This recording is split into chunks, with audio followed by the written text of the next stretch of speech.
অসম বিধানসভাত প্ৰথম খোজ গৌৰৱৰ পিতৃ আছিল 15 বছৰীয়া মুখ্যমন্ত্ৰী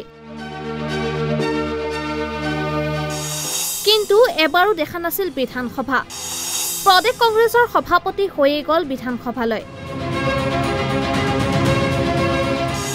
এয়া কিহৰ ইংগিত বহন কৰিছে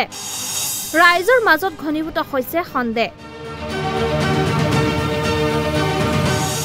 26ত চৰকাৰী পক্ষৰ হৈ আহিব পাৰে বিধানসভালৈ নতুন সভাপতি গৌৰৱে শিকিলে বিধানসভাৰ আদব কায়দা চৰ্চাত গৌৰৱ গগৈ প্ৰদেশ কংগ্ৰেছৰ সভাপতি হৈয়ে চাবলৈ বিচাৰিলে অসম বিধানসভাৰ ভিতৰচৰা বিধানসভাৰ অধ্যক্ষ বিশ্বজিৎ দৈমাৰীৰ পৰা লৈছিল বিধানসভাত প্ৰৱেশৰ অনুজ্ঞাপত্ৰ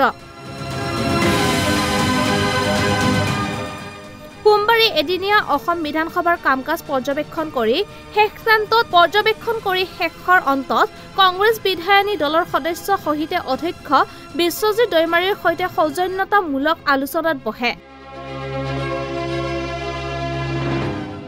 লোকসভাত দপদপাই থকা গৌৰৱ গগৈৰ হঠাৎ কিয় বিধানসভা চোৱাৰ ইচ্ছা জাগিছে ৰাজ্যৰ ৰাজনৈতিক বিশ্লেষণে পাইছে আন ইংগিত